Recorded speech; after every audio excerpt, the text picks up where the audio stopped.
Disclaimer, यह कहानी केवल उन दर्शकों या पाठकों अर्थात 18 वर्ष या उससे अधिक आयु के लिए बनाई गई है। इसमें रोमांटिक, अंतरंग और परिपक्व विषय वस्तु शामिल हो सकती है, जो सभी के लिए उपयुक्त नहीं है। यदि आपकी आयु 18 वर्ष से कम है, तो कृपया इस सामग्री से दूर रहें। यह रचना पूरी तरह काल्पनिक है और केवल मनोरंजन के उद्देश्य से प्रस्तुत की गई है। अध्याय 101 पत्नी, तुम्हारे मन में उसके बारे में गलत धारणा है। हालांकि झाओ जुनकाई थोड़ा शर्मिंदा भी था। उसकी बेटी के मुंह से निकली ये बातें साफ तौर पर दर्शाती थीं कि उसकी बेटी को इनके बारे में पता था, लेकिन उसने पिछले कुछ दिनों में उसे कुछ नहीं बताया था। इसीलिए उसने आज ऐसी बातें कहीं। अगर उसकी बेटी ने उसे पहले बता दिया होता, तो वह आज ऐसी बातें न कहता। इससे वह बहुत शर्मिंदा हो गया और अपनी बेटी को घूरने से खुद को नहीं रोक सका। पिताजी, आप मुझे घूर क्यों रहे हैं? आपने मुझसे पूछा नहीं। झाओ युजिया ने अपने पिता की अचानक घूरती निगाहों से थोड़ा असंतुष्ट और कुछ हद तक दुखी होकर मुंह बनाया। चाचा, आप हार गए। इसमें कोई आश्चर्य की बात नहीं है कि जब लिन जुवान ने अपना रथ आगे बढ़ाया तो झाओ जुनकाई हार गया। लिन जुवान के शतरंज के मोहरे को उसे चेकमेट करते देख झाओ जुनकाई थोड़ा स्तब्ध रह गया, फिर मुस्कुराया। हाँ, मैं अभी कुछ सोच रहा था। चलो आगे बढ़ते हैं। इस बार तुम लाल मोहरे ले लो और मैं काले मोहरे ले लूंगा। ठीक है। लिन हुआन ने सिर हिलाया और झाओ जुनकाई के साथ चीनी शतरंज खेलना जारी रखा। शाम को झाओ जुनकाई का परिवार भी रात के खाने के लिए यहाँ रुका। थोड़ी देर बातचीत की और लगभग 8 बजे वे झाओ युजिया को वापस ले गए। दबाओ और एरबाओ ने अपने नाना नानी के घर को देखा। या बच्चों, क्या हुआ? यांग जियाई ने जब बच्चों की या ध्वनि सुनी तो उसने उत्सुकता से पूछा। या दबाओ और एरबाओ ने जब देखा कि उनकी मां को समझ नहीं आ रहा है तो उन्होंने या करना जारी रखा। बच्चों, क्या हुआ? बच्चों को लगातार या कहते देख यांग जियाई और भी हैरान हो गया। उनके डायपर अभी अभी बदले गए थे और बच्चों ने दूध भी पी लिया था, तो वे इस समय या इन क्यों कर रहे थे? इससे वह थोड़ा उलझन में पड़ गई। पति जी, बच्चों को क्या हुआ है? यांग जियाई को समझ नहीं आया, इसलिए उसने मदद के लिए लिन जुबान की ओर देखा। लिन जुबान वहां गया, बच्चों के पास बैठा, दबाओ और एरबाओ को देखा और धीरे से कहा, बच्चों, क्या हुआ? पिताजी को बताओ। या दबाओ और एरबाओ ने बात करना जारी रखा, तभी उन्होंने अपने पिता को आते देखा। बदकिस्मती से लिन शुवान समझ नहीं पाया कि बच्चे क्या कह रहे हैं। उसने उन्हें खिलौने भी दिए, लेकिन बच्चे या करते रहे। यह क्या हो रहा है? यह देखकर कि उनके माता पिता को कुछ समझ नहीं आ रहा है, दबाओ और एरबाओ सोफे पर लेट गए, अपने पैरों को मोड़ लिया और वही मुद्रा बना ली जिसमें उन्होंने दाजू को अपने दादा दादी के घर पर सोते हुए देखा था। लिन हुआन ने बच्चों की हरकतों को ध्यान से देखा और तुरंत समझ गई, मुस्कुराते हुए, बच्चों, क्या तुम्हारा मतलब है कि तुम्हारे नाना नानी के घर पर दाजू क्यों नहीं है? जैसे ही दबाओ और एरबाओ ने यह सुना, उन्होंने तुरंत मुस्कुराते हुए कहा, हाँ, तो यही तो तुम पूछ रहे थे। बच्चों, तुम्हारे नाना नानी के पास बिल्ली नहीं है, उनके पास दाजू नहीं है। यह सुनकर यांग जियाई ने राहत की सांस ली। उसने सोचा कि बच्चों को कुछ हुआ होगा, लेकिन उसने यह नहीं सोचा था कि ऐसा इसलिए हुआ होगा क्योंकि उन्हें दाजू की याद आ रही थी। वह मुस्कुराए और बच्चों को समझाया, क्या बच्चों को बिल्लियां बहुत पसंद हैं? फिर जब हम मोडू वापस जाएंगे तो पिताजी पालतू जानवरों की दुकान पर जाएंगे और देखेंगे कि क्या हम एक बिल्ली खरीद सकते हैं और उसे तुम्हारे साथ खेलने दे सकते हैं, ठीक है? हाँ। तो फिर बात बन गई। जब हम वापस जाएंगे तो पापा एक खरीद लेंगे। लगभग 9 बजे लिन जुबान और यांग जियाई बच्चों को वापस अपने कमरे में ले गए। सिचुआन में पत्नी के माता पिता के घर लौटते समय भले ही लिन जुबान और यांग जियाई ने अपना विवाह प्रमाण पत्र प्राप्त कर लिया था, उन्होंने अभी तक शादी का भोज आयोजित नहीं किया था, इसलिए वे एक ही कमरे में नहीं सो सकते थे। इसलिए इन दिनों अपनी पत्नी के घर पर लिन हुआन को एक अलग कमरे में सोना पड़ता था। पति जी, आज रात मैं बच्चों की देखभाल करूंगी। यांग जियाई ने बच्चों को बिस्तर पर लिटा दिया और मुस्कुराए। ज्यादातर समय लिन शुवान बच्चों की देखभाल करती रही थी। अब जब वे अपने माता पिता के घर वापस आ गए थे, तो वह खुद बच्चों की देखभाल कर सकती थी। पत्नी, मैं बच्चों की देखभाल क्यों नहीं करता? ऐसा नहीं है कि मैंने पहले उनकी देखभाल नहीं की। इसके अलावा आप ज्यादातर समय बच्चों की देखभाल करती रही हैं। इस बार मैं बच्चों की देखभाल करूंगी ताकि आप चैन से सो सकें। यांग जियाई ने अपना सिर हिलाया और लिन जुबान के सुझाव को अस्वीकार कर दिया। ठीक है, तो ठीक है। आज रात तुम बच्चों की देखभाल करो और कल रात मैं करूंगी। हम बारी बारी से काम करेंगे। हाँ, कल रात तुम बच्चों की देखभाल करना। यांग जियाई ने थोड़ा सिर हिलाया और खुशी से कहा। कमरे में लिन जुबान और यांग जियाई ने दबाओ और एरबाओ को सुलाने के लिए मनाया। लगभग 10 बजे दबाओ और एरबाओ ने जिम्हाई ली और माँ बाप के कहने पर आंखें बंद कर लीं। यह देखकर कि दबाव और एरबाव दोनों सो रहे थे, यांग जियाई ने उन्हें कंबल से ढक दिया और बिस्तर के पास बैठ गई। उसने लिन हुआन को कोमल आंखों से देखा। पति, ऐसा लगता है कि आपके पास कई रहस्य हैं। पत्नी, मेरे पास क्या रहस्य हैं? क्या तुम मेरे सारे रहस्य नहीं जानती? लिन हुआन थोड़ा मुस्कुराया। अगर हम अपने शहर वापस न आते तो मुझे पता ही न चलता कि तुम्हारे इतने राज हैं। बताओ, तुम मुझसे और क्या छिपा रही हो? नहीं, और कुछ नहीं है। क्या मेरी पत्नी सब कुछ नहीं जानती? तुम्हारा पति बहुत शक्तिशाली है। लिन हुआन ने यांग जियाई को देखा और चिढ़ाया। जैसे ही मैं आपसे गंभीरता से बात करता हूं, आप लापरवाह हो जाते हैं।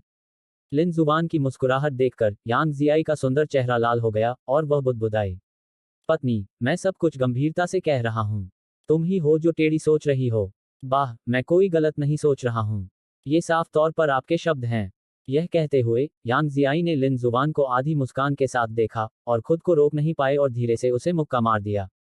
जब यांग जियाई के हाथ ने उसकी छाती पर मुक्का मारा तो लिन जुबान ने आगे बढ़कर सीधे अपनी पत्नी का हाथ पकड़ लिया और उसे कोमलता से देखा। अपने पति की नजरें पाकर यांग जियाई का दिल कांप उठा। उसने अपना हाथ लिन जुबान के हाथ से छुड़ाना चाहा, लेकिन कई बार कोशिश की, लेकिन कामयाब नहीं हुई। उसके पास हार मानने के अलावा कोई विकल्प नहीं था। उसने कमजोरी से कहा, बच्चे अभी भी यहाँ हैं। बच्चे पहले से ही सो रहे हैं। वे हमें नहीं देख सकते। लिन हुआन ने अपना शरीर हिलाया, यांग जियाई के कान के पास झुका, उसके कान में जोश से भरी सांस फूंकी और धीरे से कहा, तुम। यांग जियाई का दिल कांप उठा, उसका चेहरा शर्म से भर गया और उसने लिन जुबान को कामुक नजरों से देखा। अपनी पत्नी की पूरी शर्माहट को देखकर लिन हुआन उसके लाल होंठों को चूमने से खुद को रोक नहीं सका। तुम। यांग जियाई ने अपनी आंखें चौड़ी खोली, फिर उन्हें बंद कर लिया, मानो वह इसका आनंद ले रही हो। वो अज्ञात समय के बाद एरबाओ बिस्तर पर कराहने लगा, फिर करवट लेकर लेट गया। एरबाओ की आवाज सुनकर यांग जियाई अचानक घबरा गई और जल्दी से अपने पति को धक्का देकर बिस्तर पर एरबाओ को देखने लगी। यह देखकर कि बच्चा अभी तक नहीं उठा है, उसने राहत की सांस ली। यह सब तुम्हारा ही दोष है। बच्चा लगभग जाग गया था। यांग जियाई ने अपनी उभरी हुई छाती को ढक लिया और कहा, अरे। उद्धरण चिन्ह। अपनी पत्नी के शर्माते चेहरे को देखते हुए लिन हुआन उसे नीचे ले जाना चाहता था, लेकिन उसकी चाची और चाचा दूसरे कमरे में थे और वह इससे ज्यादा कुछ नहीं कर सकता था। हालांकि यह थोड़ा अफसोस की बात थी, लेकिन जब वे मोडू लौटेंगे तो घर पर केवल बच्चे और वे दोनों ही होंगे, और तब यह संभव होगा। बहुत देर हो रही है, पतिदेव, अपने कमरे में जाकर आराम करो। यांग जियाई ने चुपके से लिन जुबान की ओर देखा और कमजोरी से कहा, पत्नी, क्या तुम अपने पति को शुभ रात्रि का चुंबन नहीं दोगी? तुमने अभी अभी ही किया ना?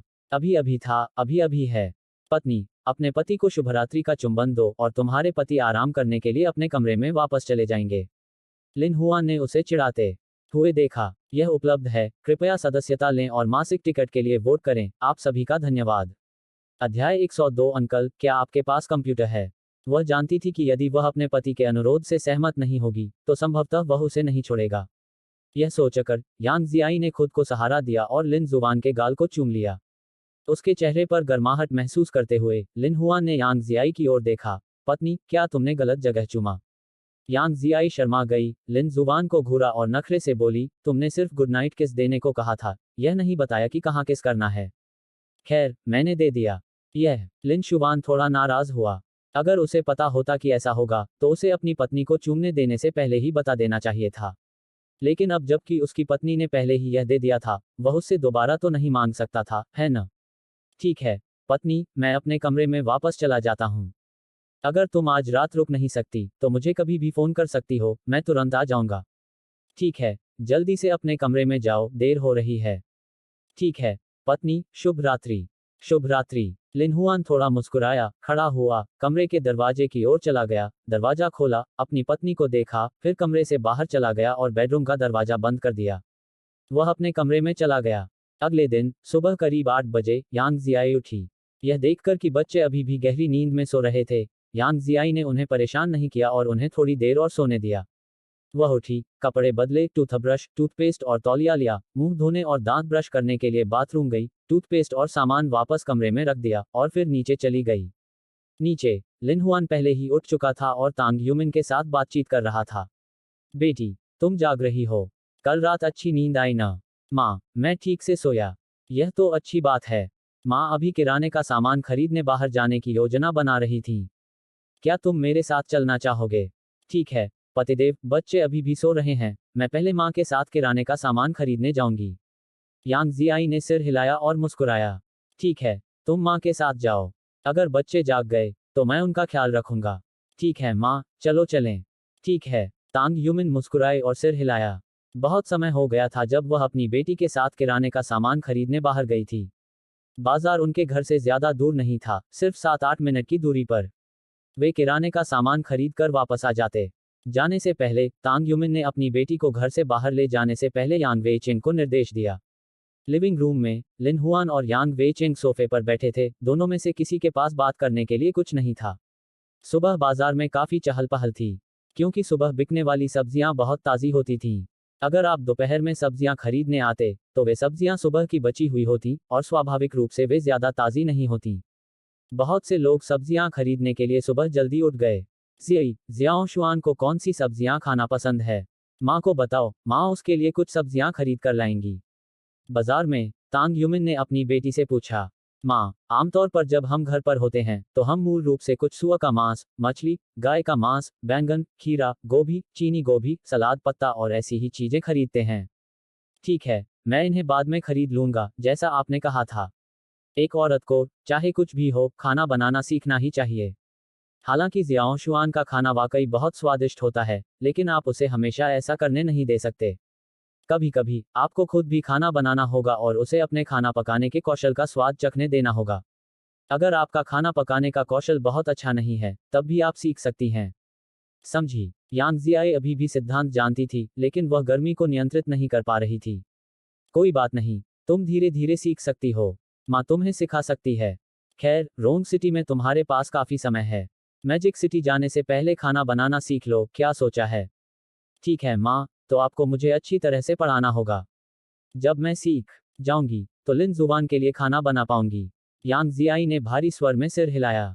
पिछली बार मैजिक सिटी में उसने सिर्फ अपने पति के लिए पकौड़े बनाए थे। व्यंजन भी उसके पति की मदद से बनाए गए थे। और ये अकेले खाना बनाने जैसा नहीं है। वो भी अच्छा खाना बनाना चाहती है ताकि उसका पति उसे चखकर उसकी तारीफ करे। घर पर लिविंग रूम में लिन हुआन सोफे पर बैठ गया, अपने चाचा की ओर देखा और फिर अपने फोन को देखा। कल यू लेचिंग ने कहा था कि वह उसे कुछ भेजेगा, लेकिन उसने कल रात नहीं भेजा। जरूर किसी वजह से उसे देर हो गई होगी। डिंग डोंग, ये संदेश वीएक्स पर आए, जिन्हें यू लेचिंग ने कुछ शब्दों और एक फाइल के साथ भेजा था। डीन लिन, मुझे माफ करना, कल रात कुछ कामों के कारण मुझे देरी हो गई और मैं इसे भेजना भूल गया। मैं इसे अभी भेज रहा हूँ। कोई बात नहीं, कोई जल्दी नहीं है। मैं पहले फाइल देखूंगा और बाद में आपको जवाब दूंगा। ठीक है, डीन लिन। लिन शुबान ने फाइल खोली और उस पर लिखे शब्दों को देखा। फोन की वजह से फाइल के शब्द बहुत छोटे लग रहे थे। इतना छोटा पाठ पढ़ना आसान नहीं था। लिन शुबान ने यांग वेई चेंग की ओर देखा और पूछा, ओम अंकल, क्या आपके घर पर कंप्यूटर है? ऊपर एक कंप्यूटर है, मेरे साथ आओ। यांग वेई चेंग ने लिन जुबान की ओर देखा, सिर हिलाया, फिर उठकर ऊपर चला गया। लिन हुआन भी खड़ा हुआ और यांग वेई चेंग के पीछे ऊपर चला गया। यांग वेई चेंग लिन जुबान को अपने अध्ययन कक्ष में ले गए। अध्ययन कक्ष में किताबों की अलमारी ढेर सारी किताबों से भरी थी और मेज पर एक डेस्कटॉप कंप्यूटर रखा था। कंप्यूटर यहाँ है, आप चाहें तो इसका उपयोग कर सकते हैं। ठीक है, धन्यवाद अंकल। लिन हुआन ने सिर हिलाया, डेस्क पर बैठ गया, कंप्यूटर चालू किया, वीएक्स का एक पीसी संस्करण ऑनलाइन डाउनलोड किया, इसे स्थापित किया, अपने खाते में लॉग इन किया और फिर फाइल खोली। कंप्यूटर पर फाइल में अक्षर और चित्र फोन की तुलना में बड़े थे। यांग वेई चेंग वहां से नहीं गया। लिन जुबान को कंप्यूटर के सामने बैठा देखकर वह उत्सुकता से उसके पास गया। जैसे ही वह वहां पहुंचा, उसने स्क्रीन पर एक चित्र देखा, जो एक ड्रोन का चित्र था। यह देखकर यांग वेई चेंग ने उत्सुकता से पूछा, क्या यह ड्रोन है? अंकल, हाँ, यह ड्रोन हमारी विज्ञान अकादमी द्वारा विकसित किया गया है। उच्च अधिकारी इस परियोजना पर हमारी विज्ञान अकादमी के साथ सहयोग करना चाहते हैं, इसलिए उपराष्ट्रपति ने मुझे इस पर विचार करने और उच्च अधिकारियों के साथ सहयोग करने पर विचार करने के लिए कहा है। ओह, जहां तक मुझे पता है, बाजार में काफी ड्रोन उपलब्ध हैं। उच्च अधिकारी आपके साथ सहयोग करना चाहते हैं, इसलिए संभवतः आपका ड्रोन बाजार में उपलब्ध ड्रोन से बेहतर होगा, है ना? लिन हुआन ने इसे देखा और समझाया, हाँ अंकल, हमारे पास 3 प्रकार के ड्रोन हैं, एक छोटा ड्रोन, एक नागरिक ड्रोन और एक सैन्य ड्रोन। और एक बड़ा ड्रोन भी है, जो सैन्य उपयोग के लिए है। सामान्य बाजार वाले ड्रोन की सिस्टम सुरक्षा ऊंचाई 500 मीटर निर्धारित होती है, लेकिन हमारे छोटे ड्रोन की ऊंचाई 2000 मीटर है। 2000 मीटर की ऊंचाई पर हमारे ड्रोन की सुरक्षा और सिग्नल बनाए रखे जा सकते हैं, इसलिए कोई सुरक्षा दुर्घटना नहीं होगी। बेशक अगर यह इससे ज्यादा ऊंचाई पर उड़ता है तो इसकी गारंटी नहीं दी जा सकती। अध्याय 103। आओ बच्चे, पापा को भी इनाम दो, सदस्यता लें। इसके अलावा एक बार यह परियोजना शुरू हो जाने पर इसका उपयोग हवाई फोटोग्राफी, सुदूर संवेदन सर्वेक्षण और मानचित्रण, वन अग्नि निवारण, विद्युत लाइन निरीक्षण, खोज और बचाव, फिल्म और टेलीविजन विज्ञापन, कृषि ड्रोन और अन्य औद्योगिक एवं वाणिज्यिक उद्देश्यों के लिए किया जा सकेगा। यह कई वैश्विक मॉडल विमानों और हवाई फोटोग्राफी के शौकीनों की पसंद भी बन जाएगा। बेशक इनके कई प्रकार हैं, जैसे पासवर्ड ड्रोन, बहुकार्यात्मक ड्रोन, कृत्रिम बुद्धिमत्ता ड्रोन, दीर्घस्थायी ड्रोन और प्रारंभिक चेतावनी ड्रोन। यांग वेइचिंग ने लिन जुवान की बात सुनी और थोड़ा सिर हिलाया। अगर यह वाकई वैसा ही है जैसा लिन जुवान ने कहा था, तो एक बार यह ड्रोन विकसित हो जाने पर बाजार में सबसे आगे निकल जाएगा। यह प्रौद्योगिकी में एक बड़ी उन्नति का भी प्रतिनिधित्व करेगा। यह ड्रोन वाकई बहुत अच्छा लग रहा है। इसमें कोई आश्चर्य नहीं कि उच्च अधिकारी आपकी विज्ञान अकादमी के साथ सहयोग करना चाहते हैं। क्या यह परियोजना भी आपका विचार हो सकता है? अंकल, यह प्रोजेक्ट मेरा नहीं बल्कि एकेडमी ऑफ साइंसेज के सदस्यों का विचार है। मैं अभी सिर्फ कार्बन आधारित चिप्स के बारे में सोच रहा हूँ। ऐसी स्थिति में यदि आपकी कार्बन आधारित चिप विकसित की जाती है और ड्रोन में उपयोग की जाती है, तो क्या यह और भी अधिक शक्तिशाली नहीं हो जाएगी? यह सुनने के बाद यांग वेइचिंग ने संदेह से पूछा। करीब करीब। यांग वेइचिंग ने सिर हिलाया और कुछ नहीं कहा। लिन जुवान को चुपचाप पढ़ने दिया। 10 मिनट से अधिक समय बाद लिन हुआन ने यूलेचिंग द्वारा भेजे गए सभी दस्तावेजों को पढ़ना समाप्त कर दिया। थोड़े विचार विमर्श के बाद उन्होंने यूलेचिंग को एक संदेश भेजा। मैंने परियोजना पढ़ ली है। हम उच्च अधिकारियों के साथ सहयोग कर सकते हैं जल्द ही। यूलेचिंग ने जवाब दिया। ठीक है डीन लिन, मैं समझ गया। जैसे ही लिन शुवान दस्तावेज बंद करने ही वाली थी, दूसरी तरफ बेडरूम में दबाव और एरबाओ जाग गए। दबाव ने अपनी छोटी बहन को देखा और एरबाओ ने अपने बड़े भाई को। वे एक क्षण के लिए स्तब्ध रह गए और फिर जोर से रोने लगे। कमरे में लिन हुआन ने दस्तावेज बंद कर दिया और दबाव और एरबाओ की चीखें सुनी। वह जल्दी से खड़ा हो गया। चाचा, दबाव और एरबाओ जाग गए हैं, मैं पहले वहां जाऊंगा। आगे बढ़ो। यांग वेइचिंग ने सिर हिलाया और लिन शुवान को पहले जाने दिया। फिर उसने कंप्यूटर स्लीप मोड पर रखा और स्टडी रूम से बाहर चला गया। बच्चों, पापा आ गए हैं। लिन शुवान ने बेडरूम का दरवाजा खोला और बच्चों को बिस्तर पर रोते हुए देखा। वह जल्दी से उनके पास गया और धीरे से बोला। दबाव और एरबाओ ने डैडी को आते देखा और रोना बंद कर दिया तथा ढकी भाव से डैडी की ओर देखने लगे। वाह, ठीक है, रो मत, रो मत। मुझे माफ करना, पापा तुम्हारे साथ नहीं रुके। पापा अभी कुछ काम में व्यस्त थे। लिन हुआन ने उनके आंसू पोंछे और उन्हें धीरे से सांत्वना दी। बच्चों, क्या तुम जाग रहे हो? यांग वेइचिंग भी अंदर आया और बिस्तर पर लेटे नन्हे प्यारे बच्चों को दयालु और मिलनसार भाव से देखने लगा। बच्चों, पापा तुम्हें उठाने ले जाएंगे, ठीक है? या बच्चे ऐसे ही होते हैं, वे जल्दी रोते भी हैं और जल्दी हंसते भी हैं। पलक झपकते ही उनके चेहरे पर मुस्कान आ गई। लिन हुआन ने बच्चों के लिए कपड़े तैयार किए और एरबाओ को पकड़कर उन्हें बदलना शुरू कर दिया। दबाव, दादाजी तुम्हारे कपड़े बदल देंगे, ठीक है? यांग वेइचिंग दबाव के सामने आए और धीरे से बोले। हाँ हाँ। क्या दबाव का मतलब दादाजी को आपके कपड़े बदलने के लिए सहमत होना है? दबाव की आवाज सुनने के बाद यांग वेइचिंग ने अनिश्चितता से कहा। हाँ हाँ चाचा, दबाव को सहमत होना चाहिए था। ठीक है बेबी, दादाजी तुम्हारे कपड़े बदल देंगे, आओ दादाजी तुम्हें पकड़ लेंगे। यांग वेइचिंग ने खुशी से दबाव को अपनी बाहों में लिया, कपड़े लिए और दबाव के लिए उन्हें बदल दिया। कुछ ही देर में दोनों ने बच्चों के कपड़े बदल लिए। लिन जुबान ने एरबाओ को गोद में लिया और यांग वेइचिंग ने दबाव को। बच्चों, क्या तुम्हें भूख लगी है? पापा तुम्हें दूध पिलाने के लिए नीचे ले जाएंगे। या एरबाओ की स्पष्ट आंखें डैडी की ओर देखती रहीं और बड़बड़ाते हुए अपने होठों को चटकाने लगीं। चलो, पापा तुम्हें दूध पिलाने नीचे ले जाएंगे। लिन शुवान मुस्कुराए और एरबाओ को कमरे से बाहर ले गई। यांग वेइचिंग भी दबाव को कमरे से बाहर ले गया। जैसे ही वे नीचे पहुंचे, तांग युमिन और यांग जियाई ने भी दरवाजा खोला और अंदर चले गए। ओ प्रिय, बच्चे जाग गए हैं। तांग युमिन ने उन दोनों को बच्चों को नीचे ले जाते हुए देखा और उसका चेहरा तुरंत मुस्कुराहट से भर गया। या दबाव और एरबाओ बड़बड़ाते हुए दादी और माँ का अभिवादन करने लगे। फिर दादाजी की गोद में दबाव ने अपना छोटा सा हाथ माँ की ओर बढ़ाया। बेबी, 1 मिनट रुको, माँ पहले रसोई में किराने का सामान रखेगी, फिर आकर तुम्हें पकड़ लेगी। यांग जियाई ने अपने हाथ में किराने का सामान का बैग हिलाया, दबाव को मनाया, फिर रसोई में चली गई, किराने का सामान रखा और अपने पिता के पास आ गई। पिताजी, मुझे यह करने दीजिए। ठीक है। यांग वेइचिंग ने दबाव को यांग जियाई को अपनी बाहों में सौंप दिया। अपने पिता के हाथों से दबाव को लेते हुए, यांग जियाई ने बच्चे को प्यार से देखा और बच्चे के छोटे चेहरे को चूमा। या एरबाओ ने माँ को अपने बड़े भाई को चूमते हुए देखा और वह भी चाहती थी कि माँ उसे चूमे, अपने छोटे हाथों को पिताजी की बाहों में लहराते हुए। ठीक है, ठीक है, माँ भी एरबाओ को चूमेगी। एरबाओ की हरकतें देखकर यांग जियाई धीरे से मुस्कुराए और एरबाओ के सामने आए और एरबाओ के छोटे से चेहरे को भी चूम लिया। पत्नी, मेरा क्या होगा? यह देखकर कि दोनों नन्हे प्यारे बच्चों को माँ ने चूमा था, लिन हुआन ने यांग जियाई की ओर देखते हुए उम्मीद भरी नजर से कहा, आपकी गिनती नहीं होती। यांग जियाई ने हंसते हुए डाबाओ को पकड़ते हुए सोफे पर बैठ गई। बेबी, देखो, माँ ने तुम सबको चूमा, लेकिन डैडी को नहीं। बेबी, क्या तुम डैडी को चूमना चाहती हो? लिन हुआन ने पीड़ा भरे भाव से एरबाओ को अपनी बाहों में देखा। या चलो, बेबी, पापा को इनाम दो, ठीक है। लिन हुआन ने अपना गाल एरबाओ के चेहरे के करीब लाया और एरबाओ को उम्मीद भरी नजरों से देखा। एरबाओ ने पलकें झपकाईं, डैडी के गाल की ओर देखा और उसे छूने के लिए अपना छोटा सा हाथ बढ़ाया। देखो, एरबाओ भी तुम्हें चूमना नहीं चाहता। यांग जियाई ने यह स्थिति देखकर मुस्कुरा दी। ऐसा इसलिए है क्योंकि बच्चे अभी नहीं समझते। जब बच्चे समझ जाएंगे तो वे पापा को चूमेंगे। बेबी, क्या तुम्हें ऐसा लगता है? या अपनी पत्नी को बच्चों की देखभाल करने की जिम्मेदारी सौंपकर लिन हुआन बच्चों के लिए दूध पाउडर तैयार करने चला गया। 9 बजे के कुछ समय बाद, नाश्ते के कुछ ही देर बाद, झाओ युजिया घर पर आया। जियाई, क्या तुमने अभी तक खाना खाया?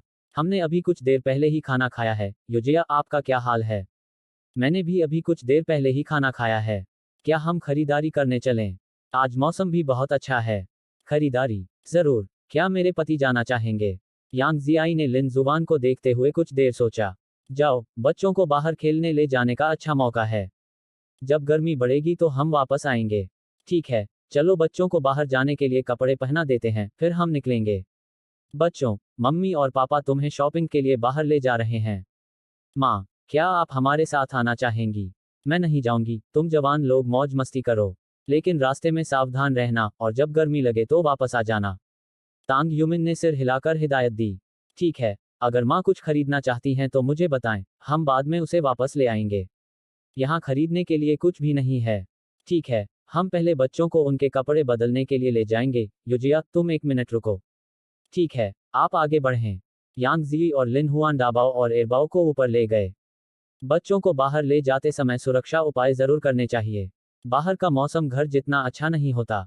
यदि उन्हें अचानक ठंड या गर्मी लग जाए और इसका असर शिशुओं पर पड़े तो यह अच्छा नहीं होगा। अध्याय 104। हे जानवर, तुमने मेरी पत्नी को चोट पहुंचाने की हिम्मत की, मैं तुम्हें मार डालूंगा। बच्चों को नए कपड़े पहनाने और यह सुनिश्चित करने के बाद कि सब कुछ तैयार है, लिन हुआन और यांग जियाई उन्हें फिर से नीचे ले गए। युजिया, हम तैयार हैं। अब हम जा सकते हैं, यांग जियाई ने मुस्कुराते हुए झाओ युजिया से कहा। ठीक है, चलिए चलते हैं। यांग जियाई और लिन जुबान ने दबाव और एरबाओ को घुमक्कड़ में बिठाया, फिर उसे धक्का देते हुए वे दोनों एक साथ घर से बाहर निकल गए। बाहर का मौसम सामान्य से अधिक गर्म नहीं था, आज का तापमान केवल 25 डिग्री सेल्सियस था। सड़क पर लिन जुबान और यांग जियाई बच्चों की गाड़ी को धकेल रहे थे। अंदर, दबाव और एरबाओ उत्सुकता से इधर उधर देख रहे थे। अपने नाना नानी के घर पहुंचने के बाद यह उनका पहला बाहर जाने का मौका था। हालांकि, दबाव और एरबाओ पहले की तुलना में कहीं अधिक बहादुर थे। ऐसा इसलिए था क्योंकि लिन जुबान और यांग जियाई उन्हें पहले भी कई बार टहलने के लिए बाहर ले जा चुके थे। जैसे ही लिन हुआन और यांग जियाई चल रहे थे और बातें कर रहे थे, भीड़ में अचानक शोर मच गया, साथ ही एक बच्चे की रोने की आवाज भी आई। आवाज का पीछा करते हुए, लिन हुआन ने देखा कि एक विशाल कुत्ता कुछ ही दूरी पर लोगों पर हमला कर रहा था। विशालकाय कुत्ते द्वारा हमला की जा रही महिला अभी भी अपनी बेटी की रक्षा कर रही थी, जो अपनी मां की सुरक्षा में डर के मारे रो रही थी। यह देखकर लिन जुबान के हाव भाव बदल गए और उसने यांग जियाई को निर्देश दिया, प्रिय, तुम दुकान पर जाओ, मैं उन्हें बचा लूंगा। जैसे ही उसने बोलना समाप्त किया, लिन हुआन दौड़कर आया। पति, सावधान। अपने पति को भागते देख यांग जियाई ने उसे जल्दी से याद दिलाया। इयोर, दबाव और एरबाओ घुमक्कड़ में लेटे हुए और दृश्य देखने में असमर्थ, अपनी मां की चिंतित आवाज सुनकर शोर मचाया। ऐसा लग रहा था जैसे वे अपनी मां से पूछ रहे हों कि क्या हुआ। बच्चों, सब ठीक है, पापा जल्द ही वापस आ जाएंगे। यांग जियाई ने बच्चों को दिलासा दिया, उसकी नजरें अपने पति की दिशा पर टिकी थीं। लिन हुआन अब विशाल कुत्ते से ज्यादा दूर नहीं पहुंचा था, उसने देखा कि महिला की जांघ को काट लिया गया था, जिससे खून फैल गया था। लिन जुबान का चेहरा ठंडा पड़ गया और वह धीरे से चिल्लाया, जानवर, लोगों को चोट पहुंचाने की तुम्हारी हिम्मत कैसे हुई? इसके साथ ही लिन हुआन ने सीधे विशाल कुत्ते के पेट में लात मार दी। एक पल में लिन जुबान की लात से विशाल कुत्ते का शरीर 3 मीटर से अधिक दूर उड़ गया।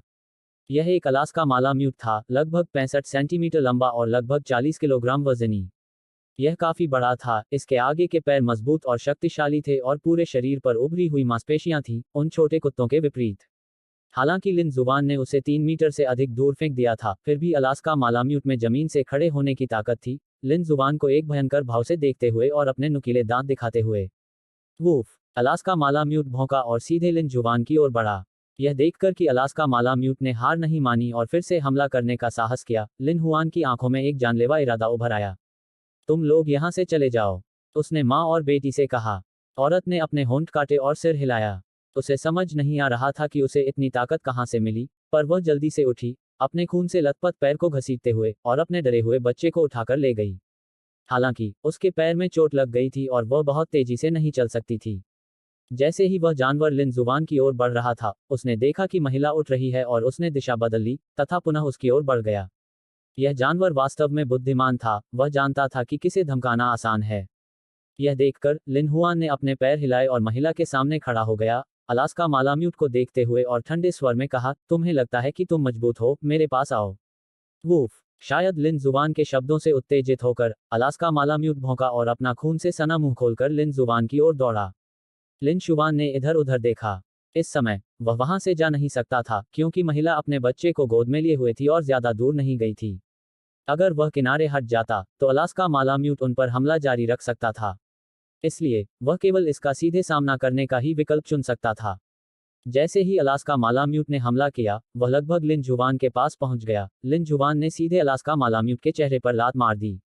उसने चमड़े के जूते पहने हुए थे और इस बार उसने अपनी पूरी ताकत लगा दी, जिससे अलास्का मालाम्यूट के मुंह के दांत टूट गए। वूफ वूफ, दर्द महसूस करते हुए अलास्का मालाम्यूट ने कराहना शुरू कर दिया और उसके मुंह में खूनी उत्तेजना ने उसे और भी उन्मत्त बना दिया। कुछ ही दूरी पर यांग जियाए और झाओ यूजिया का दिल उनके गले में था। उन्हें डर था कि लिन जुबान को अलास्का मालाम्यूट द्वारा चोट पहुंचाई जाएगी। नहीं, यह जारी नहीं रह सकता। अलास्का मालाम्यूट को और भी अधिक उन्मत्त होते देख लिन हुआन ने मन ही मन सोचा, भाई, इस डंडे को पकड़ो। तभी एक अधेड़ उम्र का आदमी भीड़ से बाहर निकला, उसके हाथ में एक डंडा था और उसने उसे लिन जुबान की ओर फेंक दिया। मध्यम आयु वर्ग के व्यक्ति को पोल फेंकते देख लिन हुआन बहुत खुश हुआ। एक स्थान पर खड़े होकर उसने अपने पैरों से हल्का सा बल लगाया और आधा मीटर से अधिक ऊंचाई तक छलांग लगाई, फिर अपने हाथ में डंडा पकड़ा और स्थिर होकर जमीन पर उतरा। अच्छा, भीड़ ने लिन जुबान के कदम की सराहना की। अपने हाथ में एक हथियार के साथ लिन हुआन ने अलास्का मालाम्यूट की ओर देखा और उसे ताना मारते हुए कहा, चलो, क्या तुम डर गए हो? लिन जुबान द्वारा उकसाए जाने पर अलास्का मालाम्यूट ने अपने खूनी नुकीले दांत खोले और पुनः लिन जुबान की ओर हमला किया। अब लिन जुबान ने दोनों हाथों से डंडे का एक सिरा पकड़ा और उसे अलास्का मालाम्यूट के सिर पर जोर से पटक दिया। तुरंत ही अलास्का मालाम्यूट के सिर से खून बहने लगा और उसके सिर से खून सीधे उसकी आंखों से नीचे टपकने लगा। अच्छा, खूब मार, भाई, मार मार कर मार। यह तो बस एक जानवर है, नर्म दिल होने की कोई जरूरत नहीं है। युवक, इस जानवर को मार डालो। शाबाश, जानवर तो जानवर ही है, जब तक वह किसी को चोट पहुंचाता है, उसे मरना ही होगा। यहाँ हंगामा बहुत जोरदार था और सड़क पर पहले से भी अधिक लोग थे। महिला और बच्चे का रूप देखकर उन्हें बहुत गुस्सा आया। जल्दी से एम्बुलेंस बुलाओ। ये कुत्ता किसका है? इन्हें तो इसे पट्टा बांधना भी नहीं आता। अगर इसने किसी को काट लिया तो क्या होगा? इस तरह का इंसान वाकई बेरहम होता है। ऐसा दुष्ट काम करने से भविष्य में इनके बच्चे जरूर बिना गुदा के पैदा होंगे। लिन हुआन के पास उन पर ध्यान देने का समय नहीं था, उसकी नज़र अभी भी अलास्का मालाम्यूट पर टिकी हुई थी। डंडे से चोट लगने के बाद भी वह जानवर सीधे नीचे नहीं गिरा, बल्कि संघर्ष करता रहा। अलास्का मालाम्यूट ने इधर उधर देखा। औरत की तरफ बहुत ज्यादा लोग थे, वह उन्हें संभाल नहीं पा रहा था। और यह डंडे वाले आदमी को भी नहीं संभाल सका। इस समय उसकी नज़र यांग जियाए और झाओ यूजिया पर पड़ी। बिना किसी हिचकिचाहट के अलास्का मालाम्यूट सीधे यांग जियाए और उनकी ओर दौड़ा। यह देखकर कि जानवर ने उसकी पत्नी और बच्चों की ओर दौड़ने की हिम्मत की, लिन हुआन गुस्से में था। जानवर, मेरी पत्नी और बच्चों को चोट पहुंचाने की हिम्मत की, मैं तुम्हें मार डालूंगा। ओह, वहां बच्चे और महिलाएं हैं। जल्दी जाओ, उन्हें बचाओ। इस जानवर ने पहले ही एक परिवार को नुकसान पहुंचाया है, हम इसे किसी और परिवार को नुकसान पहुंचाने नहीं दे सकते। लानत है, पुलिस को बुलाओ और उन्हें इस जानवर से निपटने दो। यांग जियाई यह नहीं सुन सका कि भीड़ क्या कह रही थी। अलास्का मालाम्यूट को तेजी से आते देख वह अपना शरीर हिलाना चाहती थी, लेकिन उसका पूरा शरीर अकड़ गया था, मानो उसकी सारी ताकत खत्म हो गई हो। अध्याय 105 पति, मुझे माफ कर दो, कृपया सदस्यता लें। अलास्का मालाम्यूट को अपनी पत्नी और बच्चों के करीब आते देख लिन हुआन बेहद चिंतित था। तेज और तेज लिन हुआन ने अपने दांत पीस लिए, उसका दिल दहाड़ उठा। पति, मुझे माफ करना।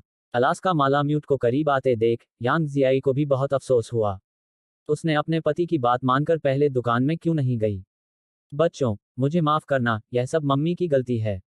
जानवर। जैसे ही अलास्का मालाम्यूट यांग जियाई और बच्चों से 2 मीटर दूर था, लिन शुवान ने उसे पकड़ लिया। उसके दिल में एक जानलेवा इरादा जाग उठा। उसने डंडे को पकड़कर सीधे अलास्का मालाम्यूट की रीढ़ पर पटक दिया।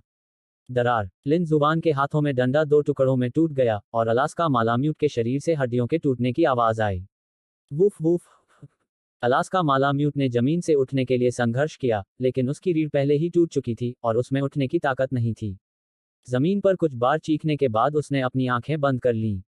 यह देखकर कि यह जानवर आखिरकार मर गया, लिन शुवान ने राहत की सांस ली। उसने अपने हाथ में पकड़ा हुआ टूटा हुआ डंडा नीचे रखा, अपनी पत्नी के पास आया और धीरे से कहा, पत्नी, क्या तुम ठीक हो? Woof woof. यह जानी पहचानी आवाज सुनकर और अपने पति का चेहरा देखकर यांग जियाई अपनी भावनाओं को और दबा नहीं पाई। वह अपने पति की बाहों में गिर पड़ी और फूट फूट कर रोने लगी। कोई बात नहीं, बीवी, अब सब ठीक है। मैंने तुम्हें परेशान कर दिया था। लिन हुआन ने जल्दी से अपनी पत्नी की पीठ थपथपाई और उसे धीरे से दिलासा दिया। वाह वाह, वाह वाह। दाबाओ और एरबाओ ने अपनी मां के रोने की आवाज सुनी और वे भी डर के मारे रोने लगे। यांग जियाई बहुत डरी हुई थी। अगर उसका पति वहां न होता, तो वह और उसके बच्चे भी उस माँ बेटी की तरह इस अलास्का मालाम्यूट के हाथों घायल हो जाते। यह जानवर अंततः मर गया, एक अच्छी मौत। जब लोगों ने देखा कि जानवर मर चुका है तो वे मुस्कुरा उठे। इस तरह के जानवर को लोगों को चोट पहुंचाने की हिम्मत करने के लिए मौत की सजा मिलनी चाहिए। और सबसे घृणित बात तो इस जानवर का मालिक है, जो बाहर जाते समय पट्टे का भी उपयोग नहीं करता। लिन हुआन ने थोड़ी देर के लिए अपनी पत्नी को दिलासा दिया, उसकी आंखों के कोनों से आंसू पोंछे, और धीरे से कहा, पत्नी, चिंता मत करो, चाहे कुछ भी हो जाए, मैं तुम्हारी रक्षा करूंगा। हम पति, धन्यवाद। यांग जियाई की आंखें रोने से लाल हो गई थीं, और उसने लाल आंखों से लिन जुबान की ओर जोर से सिर हिलाया। ठीक है, बच्चे रो रहे हैं। चलो पहले उन्हें दिलासा देते हैं। उन्हें भी डर लगना चाहिए। ठीक है, लिन जुबान, तुम बहुत अद्भुत हो। झाओ युजिया को होश आ गया, उसकी आंखें चमक रही थीं। इतने बड़े विशालकाय कुत्ते को वास्तव में लिन जुबान ने पीट पीट कर मार डाला था। जल्द ही एम्बुलेंस और पुलिस आ गई। एम्बुलेंस घायल महिला के सामने रुकी और उसे स्ट्रेचर पर लिटा दिया। रुको, क्या तुम मुझे उस सज्जन के पास ले चल सकते हो? मैं उन्हें धन्यवाद देना चाहता हूँ। महिला ने मेडिकल स्टाफ की ओर देखा और विनती की। मेडिकल स्टाफ ने सिर हिलाया, स्ट्रेचर उठाया और उसे लिन जुबान के पास ले गए। सर, धन्यवाद। अगर आपकी मदद न होती, तो मुझे डर है कि मैं। महिला ने लिन जुबान की ओर देखा। हालांकि उसका चेहरा थोड़ा पीला था, फिर भी वह कृतज्ञता से भरी हुई थी। यदि लिन जुबान की मदद न होती, तो उसे और भी अधिक चोट लग सकती थी, और उसका बच्चा भी उस दुष्ट कुत्ते द्वारा घायल हो सकता था। कोई बात नहीं, मेरे भी बच्चे हैं, मैं समझती हूँ। असल में, इस स्थिति में कोई भी आपकी मदद कर सकता है। ठीक है, पहले इलाज के लिए अस्पताल जाओ। ठीक है, सर, क्या आप भी चेकअप के लिए अस्पताल जाना चाहेंगे? क्या आप पर भी इस खतरनाक कुत्ते ने हमला किया था? मेडिकल स्टाफ ने लिन जुबान की ओर देखा और चिंतित होकर पूछा। मैं ठीक हूँ, लिन शुवान ने हाथ हिलाया। उसे उस खतरनाक कुत्ते ने कोई चोट नहीं पहुंचाई थी, इसलिए उसे अस्पताल जाने की जरूरत नहीं पड़ी। मेडिकल स्टाफ ने सिर हिलाया और महिला को एम्बुलेंस में भेज दिया। पुलिस ने भीड़ से पूछताछ की और फिर लिन जुबान के पास आने से पहले घायल महिला से पूछताछ की। इसी समय कुत्ते का मालिक भी आ गया। वह एक अधेड़ उम्र का चिकना आदमी था। अपने प्यारे कुत्ते को जमीन पर पड़ा, खून से लथपथ और बिल्कुल भी हिलता डुलता न देख उसका दिल टूट गया और उसने कहा, मेरा कुत्ता, मेरा कुत्ता। क्या ये कुत्ते का मालिक है? जैसा मालिक वैसा कुत्ता। कौन है? मेरे प्यारे कुत्ते को किसने मारा? कुत्ते के मालिक ने गुस्से से भीड़ की तरफ देखा। यह मैं हूँ। क्या हुआ? लिन हुआन ने उसकी बातें सुनकर ठंडे स्वर में कहा, यह तुम हो, तुमने मेरे कुत्ते को मार डाला। क्या तुम जानते हो कि मैंने अपने कुत्ते को खरीदने में कितने पैसे खर्च किए? मैंने 100,000 युआन खर्च किए। तुम्हें मुझे मुआवजा देना होगा। 100,000 युआन। क्या यह कुत्ता 100,000 युआन का है? आप मजाक कर रहे होंगे।